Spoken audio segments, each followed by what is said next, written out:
Awesome.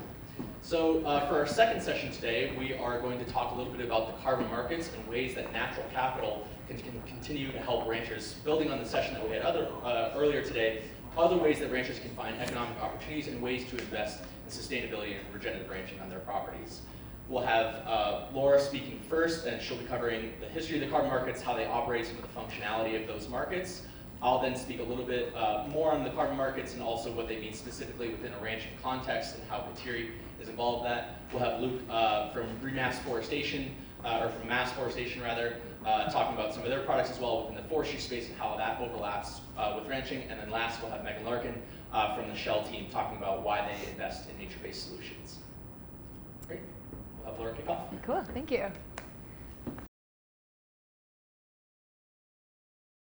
Start off giving an overview of everyone's favorite topic, soil carbon, carbon markets, the offset space, which I think in agriculture always creates a lot of conversation, which is at least always welcomed by me. But it also is situated within a much larger world of climate and carbon. So I'm hoping to give at least a little bit of a foundation for everyone to kind of understand when we talk about carbon, we talk about offsets, what does that look like from the side of the climate industry and how the climate industry and carbon is looking to partner with folks in the ranching and ag community. Like Ben said, I'm Laura.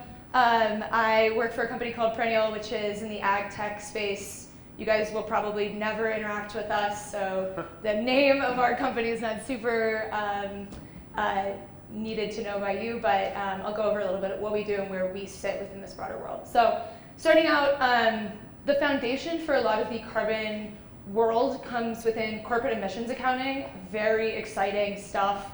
The middle here, the sort of center, CPG stands for consumer packaged goods. These are large companies, think like Unilever or General Mills or Tyson. They have a supply chain. They buy from farms or ranches at some point in that supply chain. They end up selling to consumers.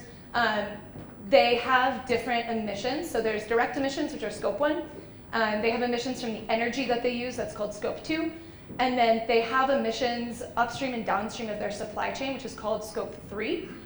What's really important to note is that scope 3 is where big companies are able to interact with farmers and ranchers, as well as engaging in lowering their net emissions footprint. And these companies can do this in two ways. So the first, the terminology is called insetting or insets, which is the impact on scope 3 focused on emissions reduction within the supply chain. And then the offsets, which is going to be the primary focus of this conversation, is compensatory external carbon removal or avoidance to reduce an actor's net emissions footprint. So just so you're kind of aware of what we're talking about within offsets, it is the whole accounting of any given company's full carbon emissions and trying to reduce that entire net emissions footprint. Okay, so what is a carbon offset? This is a term that some people know and it is totally foreign to others, so I'm going to just quickly review what this looks like. A carbon offset, this is very general, represents 1 ton of CO2 emission removed, reduced, or avoided from the atmosphere that another organization can voluntarily purchase as a mechanism to negate their own emissions. So on the right is like maybe a more interesting little diagram where there's emissions that occur. Businesses can purchase offset units which are created on farms and land in this case, but there's a lot of different carbon solutions out there that we'll go over, and those offset units cancel out the emissions. So this is sort of how the circle works. Very busy slide, ecosystem of carbon offsets, just so you know, this is a very big and growing industry. So when we think about carbon offsets on rangeland, like this is one piece of this much larger, more complicated pie. You don't really need to know a lot of the people that are on here. This slide is really to show that this is a complicated industry with a lot of different players coming in to try and support different carbon solutions. You'll notice some key folks, and Perennial and Kateri over there, and kind of where we sit within this ecosystem. Very quickly, Perennial, what do we do? Why are we a brand that you will not really ever know? Is we are focused on the measurement of soil organic carbon. So we are focused on creating standardized measurement and derivative analytics for farms and ranches to measure soil organic carbon. So we come in, and when people like maybe Kateri say like you have this many offsets, we're the ones that help to quantify that. Great, so now you kind of understand what offsets are. There's a verification. This is where there's a lot of the rub. We think about the rules and regulations, like this additionality thing. If I've been ranching regeneratively for 20 years, why am I not allowed into programs? This verification and rules and protocol is the reason that some of those rules are created. And the two main components are the quantification. So verification that the climate claims represented by the offsets was measured correctly, so the science actually of the soil carbon sequestration, and then the standards, which is the project methodology or the rules. So when we combine those two pieces, the high rigorous quantification with the rule set, that gives us a robust carbon offset that we're able, that people on the stage here are able to go sell to different buyers, those different corporations that I was showing at the beginning of this presentation that are requiring and asking for the carbon offsets. These are some of the registries in case they come up later in some of the presentations. Verra, Climate Action Reserve, Gold Standard, American Carbon Registry, all of these people you can think of as like the referees, which dictate the scientific rigor and the project standards or rules, and they kind of end up rubber stamping any offset for being high quality and thus should be sold into the carbon marketplace. Cool. We'll broadly categorize the offset market into two areas. I'm going to kind of funnel down into where ranching ends up interacting with carbon markets in sort of the broad scale of what carbon markets are. So there's nature-based solutions, and then there's engineered solutions. Nature-based solutions, soil carbon, forestry, ocean biomass sinks. These have really important co-benefits to ecosystems. They tend to be much more scalable. We have a lot of land, both nationally and globally, that could in theory be turned on to be a carbon sink. And they are relatively, in comparison to engineered solutions, inexpensive to develop and implement. Engineered solutions kind of hit the opposite end of this. They tend to be primarily removals based, but they're super, super expensive. They're not rapidly scalable, and they, most importantly to the people in this room, have limited to no environmental or community co-benefits, which is why I think everyone here who is involved within carbon markets is deeply passionate about trying to figure out nature-based solutions, because we care about ecosystems, not just the carbon. Although I have been talking exclusively about carbon. Nature-based solutions are particularly exciting. I'm actually going to buzz through this because I talked mostly about this, and we'll talk about some of the co-benefits later. Great, so what are some different types of nature-based solutions? We have wetlands, like tidal wetland restoration. We have forests, like reforestation, natural forestry management. And then down on the left, we have agriculture, obviously the focus for us today. Things like in row crop systems, cover crops, no-till, and things like rangeland. We have grazing optimization, potentially avoided grassland conversion. And very importantly, like what is the actual market here? Nature-based solutions are projected to represent a $75 billion market opportunity by 2030. And so we really want to make sure that ranching communities are able to participate in this market if they want to. Soil carbon sequestration, like here we are getting down to actual soil carbon. How is the land utilized in agricultural communities? Soil carbon sequestration is a very valuable addition to carbon markets. It also is very different than any of the other carbon solutions, even nature-based carbon solutions, because it's land that is being actively worked and actively managed. And so any carbon project that's happening on agricultural land, whether it's cropland or rangeland, needs to be able to work within and support the practices that are already being done on that land. We recognize that for a lot of farmers and ranchers, carbon is never going to be the primary source. It should always be a stacked enterprise, like we learned about in the last session. And so we want to make sure that there's a lot of cohesion between any sort of actions that are happening within carbon markets and on carbon projects on land. so that it can support the ranchers and farmers. There's a lot of really important co-benefits. As all of you know, I definitely don't need a lecture on the co-benefits of soil carbon, like resilient ecosystems, healthier biomes, water retainment, ecosystem biodiversity, decreased pesticide use. These are all things the ranchers in the room will see every time they are creating regenerative practices that both boost soil carbon sequestration. You guys see a lot of co-benefits that are honestly probably a lot more important than the underground carbon that I generally tend to care about. Great. Really quickly, how is soil actually a solution for the climate? Like, what's happening underground? So grasslands collect carbon as they grow and regenerate through photosynthesis, so they're getting taller, their roots are growing deeper. Most of the carbon is actually going deep underground. And then what's happening that's really interesting is it's not just the root system and that biomass when plants grow and die and we collect all of that detritus under the ground. They're actually creating really great ecosystems because of the carbon and the nutrients that the plants are bringing deep underground. They're creating ecosystems to promote a lot of microorganism growth, and then when those microorganisms die, they're still deep underground, so it acts as like a growing carbon sink of biomass from microorganisms.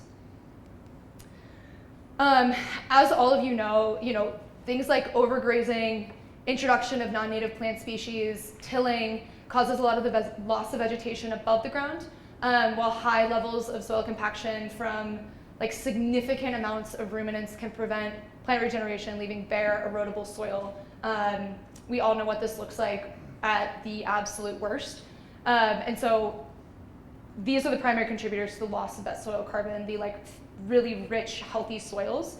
And really what carbon markets are trying to do in the case of agriculture is figure out incentives to support farmers, giving them like real financial incentives to going back to the type of soil that all farmers and ranchers want, but they might have a barrier to actually achieving based on investments or challenges in terms of time. Great, finally, the case for regenerative agriculture. Examples of regenerative grassland practices. There are so many more here. This is super non-specific. You're a ranch manager and you know a lot more about regenerating your land than I do. But things like grazing management, promotion of native grasslands, invasive species management, reduced or no-till farming, all of these things might be beneficial for any given rancher at any given time, but they're certainly not prescriptive, nor are they right for every single piece of land. And then I've clearly put this up here 3 times because it's the co-benefits here beyond carbon are some of the most important reasons to promote soil regeneration. So I think with that, I am complete. In my presentation, I'm going to talk a little bit more about the history of the carbon markets and how they might be evolving, and also talk about what they mean in the context of ranching. So Kateri, our goal is to unlock the potential of grasslands. A lot of that we see through natural capital, one of those primary vehicles being carbon credits.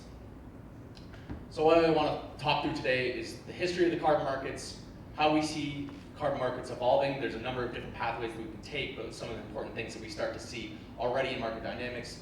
Think about the market dynamics and pricing in particular, coming out of that evolution, opportunities for stacking, which are some of the things that we covered in an earlier session today, and lastly, what does Kateri do and how can they help you get access to these markets? So looking at the history of carbon markets, so the concepts in particular for carbon offsets that Laura highlighted have actually been around for a while. The first instance of this actually occurred in the 80s. It was a fairly one-off instance, but it's just to show that this is a market or a concept that's existed for quite a long time.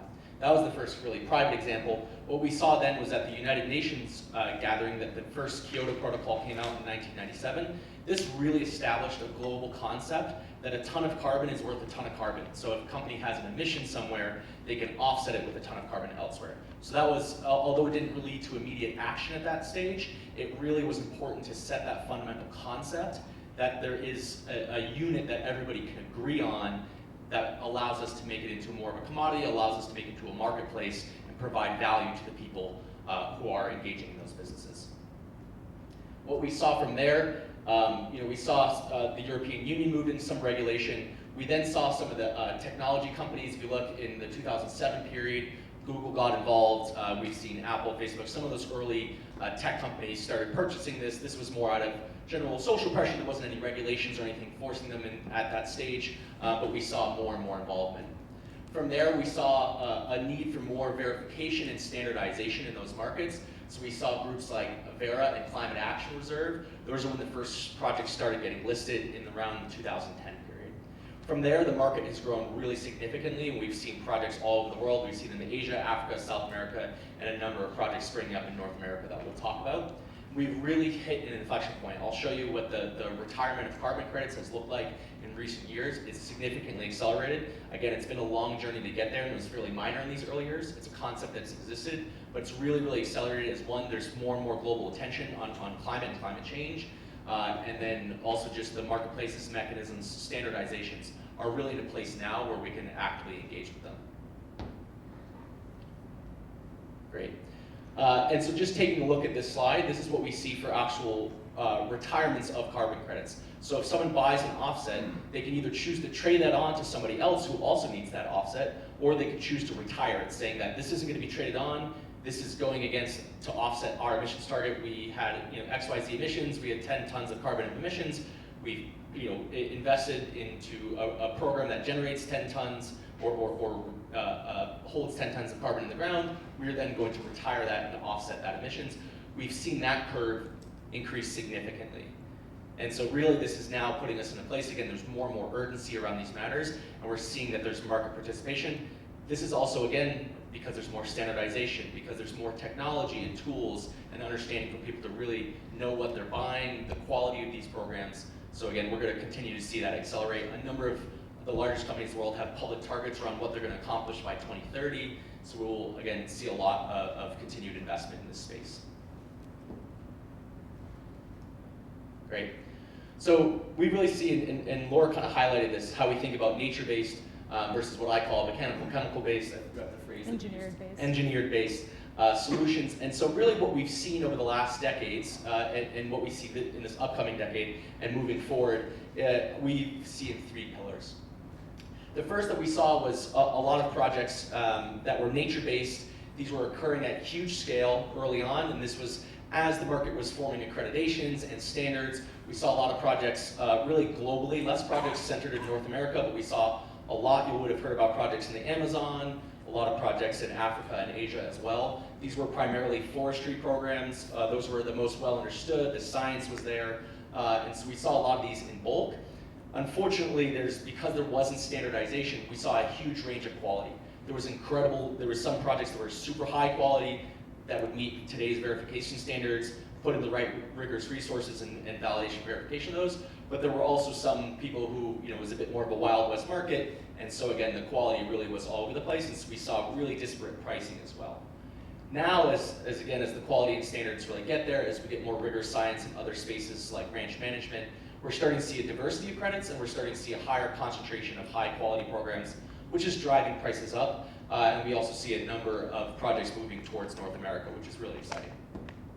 The last that we would see in the long term would be things that are in this engineered solution base. These are important because they're super quantifiable. For example, they'll pull carbon out of the air, punch it into a liquid, and then pump that underground geologically. So that has storage for thousands of years. You can count how much carbon it is. There's a lot of benefits to those programs, but for those programs right now, most of them cost over $1,000 per ton.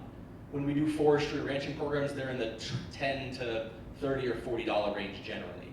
So that's just an entirely different pricing scale. And if you think about the Fortune 500 emits 13 billion tons a year.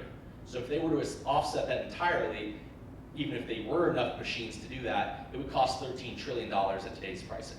So it's not really a feasible pathway. We expect that cost to come down, but it will still be at least another decade, and even then it will be significantly more expensive than nature-based solutions. So we expect there to be this portfolio that companies have that's diversified. Some engineered solutions, some high-quality nature-based solutions over time. Great. So what impacts the price of carbon credit? For those of you who have been in the market before or just are generally familiar, you've probably heard a really wide range of numbers, whether from government programs or various groups that have approached you, or maybe your neighbor did a forestry program. really the tricky thing is, as I said, the Kyoto Protocol said a ton of carbon is a ton of carbon, but it's a lot more complex than that. And there's a number of factors that go in. The first one to think about is permanence. How long are you storing that ton of carbon, whether it's in the ground or you're pumping it down geologically? Obviously, the longer you store it, the more it's worth, because we need these climate solutions to be permanent. If you agree to protect a tree for 1 year and then you cut it down or it burns the next year, you haven't, again, it provided a brief amount of value, and that does have some value, but it's not providing long-term ecological benefits. If you do some program for 30 or 50 years, and we have certainty that it's in a conservation easement, we can be certain that it'll be in the ground probably for 100 years. On the extreme scale, again, we get some of the engineered solutions where they'll even note that, again, they can punch that underground, and that will probably be there for thousands of years. And so that curve is really important for us to understand, because we don't want, if we store something that it's immediately re-released, it doesn't have a ton of value to us. The second bit, and this is what we talk about with more standardization, is the scientific rigor. How are you measuring this? How are you verifying what you're doing? It's really important, and we see the marketplace now moving towards high quality standards. So you'll hear names like Vera, Climate Action Reserve, you'll see a number of these registries. What they do is help verify, and they set the standard for what you have to do in order to get those credits issued. And so that really gives everybody an agreed framework for it, but also just ensures that you've gone through all those steps. And there's quite a lot of them as we've gone through, and that's part of what groups like Kateri can help you navigate. The last bit is the storyline. So, ultimately still buyers are buying in huge bulk, and they tend to really understand their projects. They're not just on some marketplace just buying whatever pops up. They tend to be very, very involved with the purchase that they're making, especially with the scale that they're doing, and we'll hear a little bit more about that later. But it really matters that, it's not just carbon. If you store carbon in the ground, that's great, but are you helping the community that you're engaging in? Are you hiring locally? Are you engaging in biodiversity? Is becoming more and more important. A number of the programs we talked about earlier focused on that. And so it's really, really important to understand what are the true impacts of this project, other than, sure, it has to store a ton of carbon, that's the baseline, but there's more expectations beyond that. And so we see that character and that quality of the credit really factoring into what the price is. And one of the benefits for everybody in this room is there's renewed attention, or really new attention, on North America, helping rural communities. There's a lot of really strong storylines, especially within the ranching space. Great. I'll talk a little bit about ranching after this, but one thing I wanted to highlight beyond that is that there's a number of different programs. We talked about stacking earlier, programs like hunting, but even within the carbon markets themselves, there's a number of different programs. We focus a lot on ranch management, but there's methane reduction, which we talked about earlier. There's integrated forestry and silvopasture projects. There's improved forest management. We talked about biodiversity credits are now an entire unit themselves, and those are starting to be marketed and traded. We see people with water asset management, so we're going to have the NRCS talk later as well, and there's a number of funds moving towards those spaces. Biochar is a product that people can spread in their fields. We see that mainly in croplands right now, but a lot of folks are looking at that in rangeland applications. So this is just all to say that there's, within Vera alone, I think there's 60 plus, I don't know how many protocols there are at this point, but there's many, many protocols. Not all of them will apply to your properties, but many of them could, and that's, again, something that, as something that Kateri will help you look through and evaluate for your property, or what are all the different mechanisms that we could look at to provide value. Some places might not be appropriate for ranch management or improve ranch management. Maybe they're already at, super high quality, and maybe biochar is something that you could substitute on. Again, these are all really emerging spaces, but it's something that's really exciting. We expect the next 2-3 years to see a number of these get quite large. So where does Kateri sit amongst all this? So there's a lot of pieces in order to get carbon credits. You have to measure your soil, you have to submit product design documents that are, I think, 100 plus pages, our team could tell you. There's a really, really long process for validation and verification to ensure the quality of those. You have to do ranch planning and assess how are you managing today, how can you improve on that if that's available to you. We do a lot of remote sensing, we integrate satellite imagery. You saw some of that in the colorful charts that Laura had earlier. For the Matador Ranch, we do lots of biogeochemical engineering. There's questions about how you can track the cattle and understand the movements of them. There's a lot of pieces needed to generate these carbon credits, and right now it's generally out of the reach for most ranchers just because they already have their hands full managing cattle, and that's where Kateri can come in.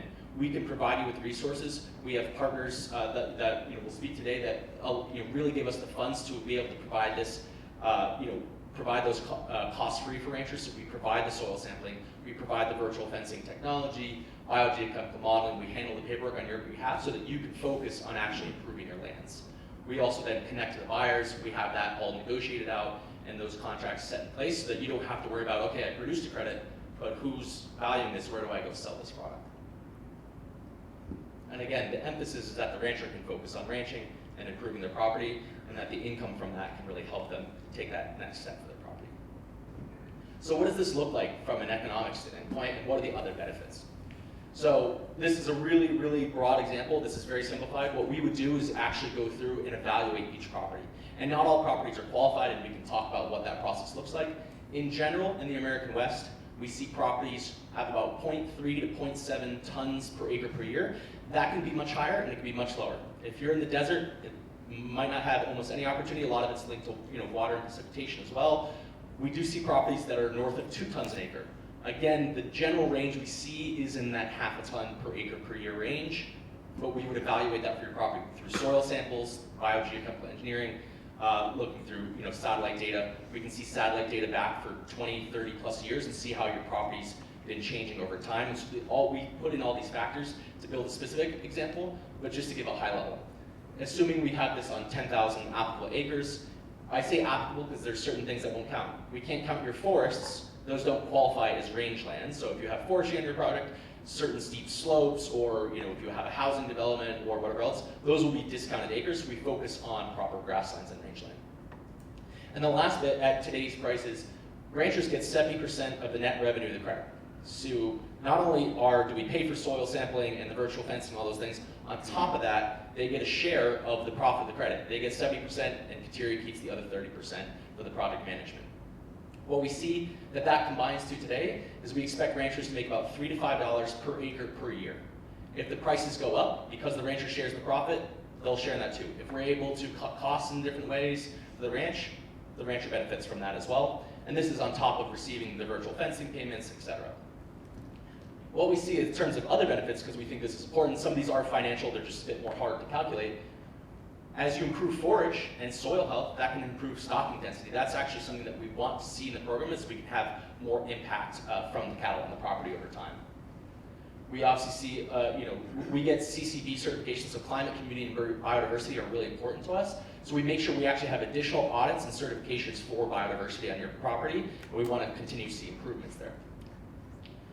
We'll also share all the data that we have available with the ranchers so you can better understand. If you want to take additional actions, we know folks are on a pretty wide spectrum of where they are and in terms of data analysis and what they want to look at. But if it's something you're interested in, we're always happy to share that, and we'll have a team of experts that can help explain what you're seeing when you're looking at net primary productivity charts or different carbon measurements that we're seeing from the results. We're happy to share that with the rancher. We'll also have soil health experts. Some of those folks are speaking today. Have folks who are ranching experts on call that you can work with. And that's what helps create that ranch management plan that really drives that change. And the last bit too is we look at capital support. We know that pure cattle management or livestock management is not always the only solution. For some folks, if they need water investments, that's going to be the real unlock for their property, that they're going to be able to manage it in a different way or really, again, reinvest in their property. And those are things that we'll look up alongside you. And some of our partners today, again, will work with organizations like the NRCS or Good Agriculture, a number of groups that can help you secure additional funding as well as carbon funding to support those initiatives. Great. I think that is it for my presentation. Thank you. Luke Hallbaker with Mass Reforestation, Luke Hallbaker with Mass Reforestation, different type of carbon credit project developer. We're a one-stop shop for reforestation, generally post-wildfire. These are sweet spots. That means we have to get the seedlings, forestry expertise to bring the forest back after wildfire. I know this may not apply to everyone in the room, but certainly we're working with a number of landowners in Montana and Florida, some parts we're here today, on the forested parts of their property that have burned in wildfire and helping bring that back. And we're doing it at no cost for the landowner through the sale of carbon credits. And we're super excited to be here, starting to explore how we can work with Kateri on bringing these sort of stacked benefits to more properties around the West. We're seeing a lot of potential interest in it. In a number of states, we're especially excited about it here. But like the land trust guys, probably better to have one of your neighbors talk about it than me. So a short video here on a project we're doing a couple hours north of here, Sheep Creek Ranch near Cascade, Montana.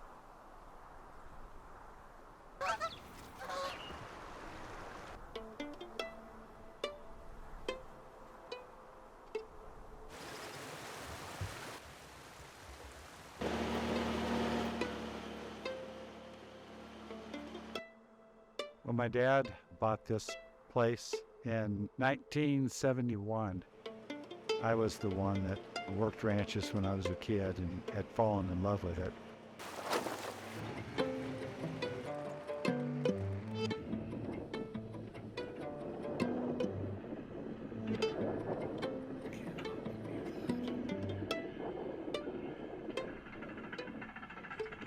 Now, especially with this fire, there's very little chance of natural regeneration in many of these spots.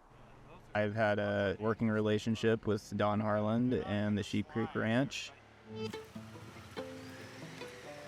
And then after the fire, we rode around to try to come up with some ways to start rehabbing things. Zach has a tremendous feel for what needs to be done, for the next 50 years. And then how we go about all the different ecosystems and diversity in the operation. Fire started right over on this ridge right over here. This is where it really got hot. When you get down in there, there's hardly a living tree left. It's one of the main corridors for the wildlife still, and we're going to do our best to keep it that way. When fire comes through and burns communities and landscapes, leaves just such a path of devastation. Over the last 10 years, we've lost 17.1 million acres to catastrophic wildfire across the western United States. There's a feeling of great loss, both emotional and economic. Don was faced with very few options before him. Landowners affected by fire need to have the comfort of their working relationship with their forester, who we then engage with. We at MAST sought out Zach and his experience here in Montana and the trust that he had with the landowner, and that's important. Yeah, at different times we have lost. If we replant at this point, we might be able to bring this place back. Before MAST, there was just no other option.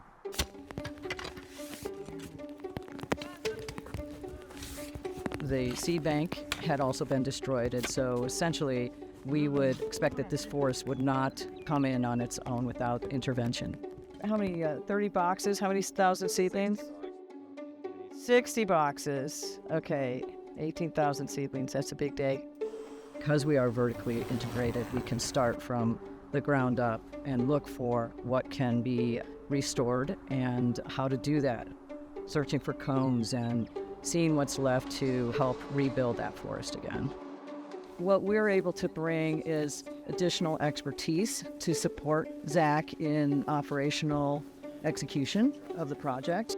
We work with our landowners to put in place a long-term management plan. The seed that we're planting here is adapted to dry environments. We're dealing with restoring something with the same species as what would have been here before, so we're preserving that biodiversity. The work that we're doing is so essential to restore the forest in the American West. We work with trees, but this is a people's industry. To get to the point where we're at says a lot about the people that are involved with this project.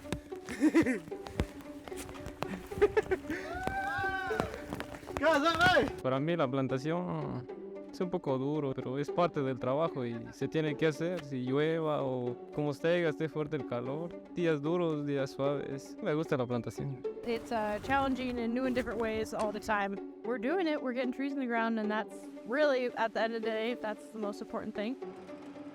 I look at forest ecosystems very intimately, and having a landowner like Don, that I have the privilege to work with and even call a friend. It's more than I could ever ask for. When you own land like this, you find it, you're in love with it, and it's your responsibility. You're the steward of this land, so you want to take care of it just like you would your children or your family. And I'm handing this down to my children and hopefully grandchildren. It's all going to stay one contiguous piece in the future. This place can grow.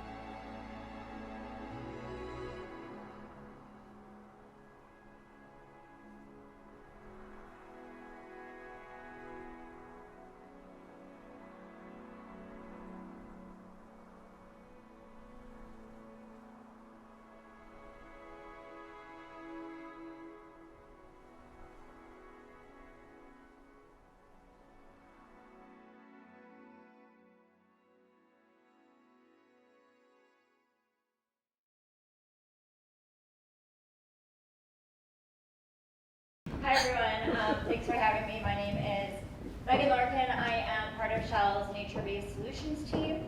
And I'm actually here today with some of my colleagues who have been able to join. And I specifically am responsible for growing and scaling our grazing and grassing portfolio to secure access to high quality carbon credits here in the US. And Ben asked me to talk a little bit today about why corporates such as Shell are interested in nature-based solutions and carbon credits. And so I'll talk at a very high level about where we see the energy transition and our strategy to address that holistically.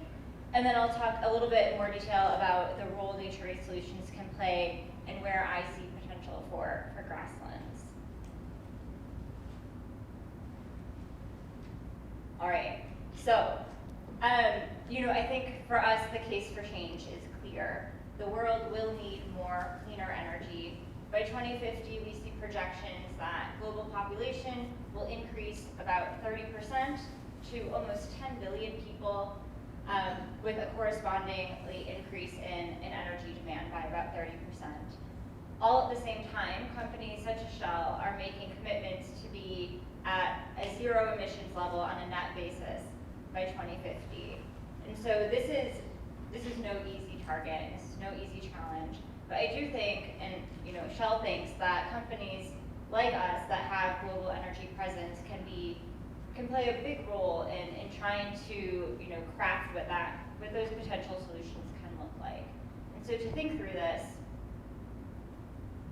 we've developed what we call our Powering Progress strategy, which is really to help us think about a framework to accelerate transition to net zero, purposely and profitably, understanding that, first and foremost, there needs to be secure, affordable energy to global populations. We need to be generating value to our shareholders while achieving net zero and respecting nature and protecting the environment.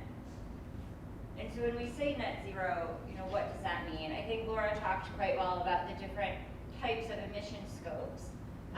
For us, we have different strategies to address these different emissions.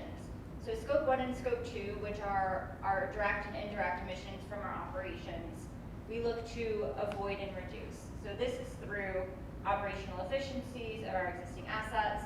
This is through, over the next few decades, really turning towards lower carbon, lower intensity fuels such as biofuels, renewables, LNG is in the mix. Scope 3, these are the emissions that are generated by using all of the products that Shell sells. So this is, us driving our cars to work in the morning. This is taking a plane to go on vacation with your family. This is heating and powering our homes. And for these emissions, we look to compensate. And through compensation, we look at nature-based solutions as a key player. Okay, so what are nature-based solutions? Essentially, they are projects that use nature to capture and store carbon dioxide from the atmosphere. I think more and more we're starting to understand the tremendous power that nature can have, and that the availability to store emissions in trees, in the soils, is just quite enormous.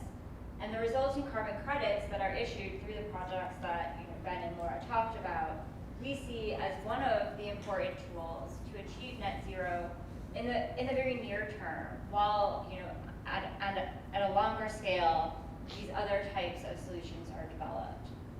And so saying that, and I know Ben and Laura touched on this as well, Shell is quite adamant about quality standards, and we really only invest in nature-based solutions projects that generate the highest quality offsets, that are underpinned by science, technical integrity, support biodiversity enhancement, and provide benefits to our local communities. Oh, too fast. So how do we do that? We do that through making sure that we adhere to internationally recognized standards that have previously been mentioned.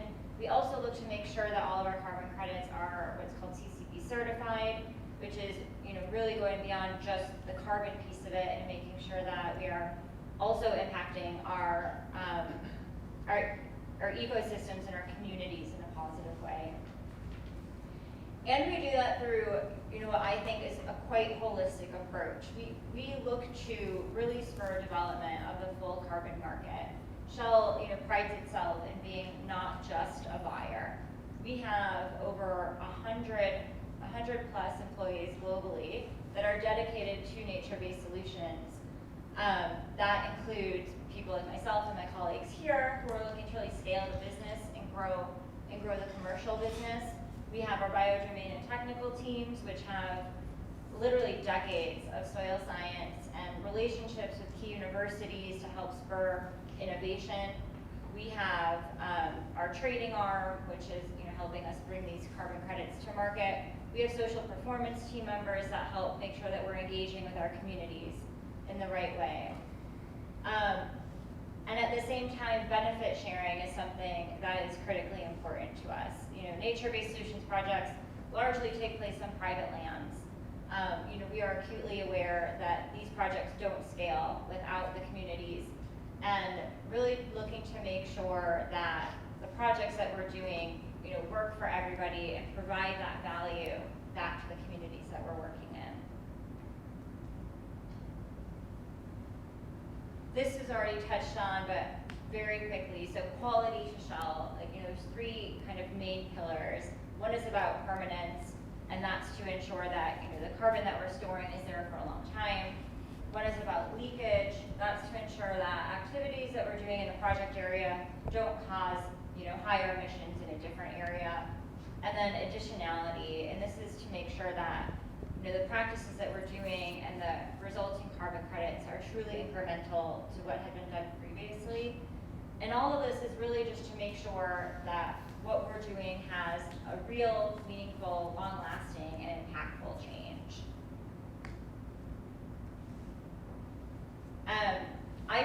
I really like this slide. We can talk a lot about what we want to do, but this slide shows, I think, the real materiality that Shell has put into our nature-based solutions portfolio. We have over 130 projects globally in over 30 countries,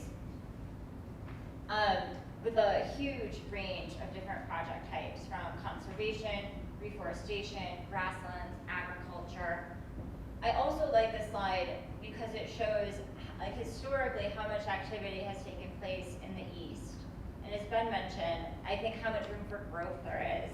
And so when we think about the US and North America, from those different types of projects that are available, we're seeing that there's a couple that seem to be primed for growth in the very near term. And this includes forestry through conservation and reforestation, and it also includes grasslands through avoided conversion and pasture improvement.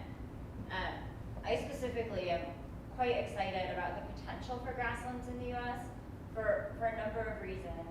One, I realize that a lot of people have been doing regenerative practices for quite some time, but the potential to really scale that to its full potential is quite material, which leaves us so much room to do more than we're already doing. Secondly is the technology advances that we're seeing in this space. From an MRV perspective, from a soil sampling perspective, one, help us really support the science and the rigor that are needed to underpin these carbon claims, but are also making these types of projects more cost effective, which allow it to be a commercial business, but also allow us to share more revenues with the landholders.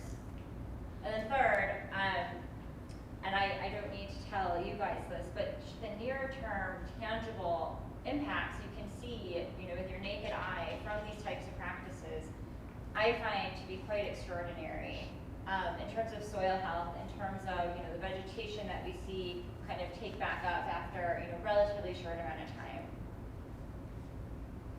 And specifically in the U.S., we're continuing to see evolving protocols that help us do these projects with the high quality that we need.